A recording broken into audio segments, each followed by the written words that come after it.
Naniniwala ang karamihan ng mga Pilipino na dapat harapin ni Vice President Sara Duterte ang mga paratang sa kanyang impeachment trial batay sa pinakahuling survey ng Momentum Research. May umaarangkadang balita si Christian Bascones.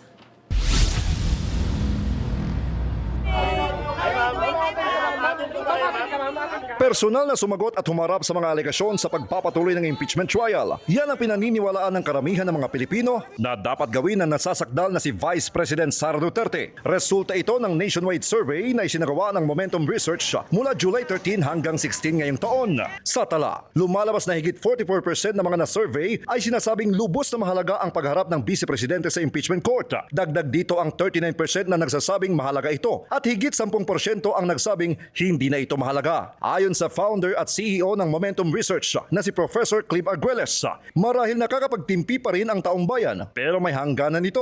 Paano kung 2 buwan na yung paglilitis, niho, pagtanggi o pagdeklara na siya ay guilty? Wala eh. We haven't heard from the Vice President so far. And I think darating yung point na magiging baka unacceptable na yun sa ating mga kababayan. Sa pagtalakay ng Article 4 na naglalaban ng pagbabanta sa buhay ni Pangulong Bongbong Marcos at kanyang pamilya, sinabi ni Arguelles na hindi na dapat pagdebatihan kung totoo ba ang mga banta ng Vice Presidente. Wala nang duda sa ating mga kababayan na ito ay hindi katanggap-tanggap. Tingin ko wala na din duda doon sa kahit sa depensa, hindi naman nila itinatanggi na nagkaroon ng grave threats. Isang next generation public research firm ang Momentum Research na itinatag ng mga akademiko. Ayon kay Arguelles, mahalagang magkaroon ng isang non-partisan research para lumabas ang tunay na pulso ng bayan.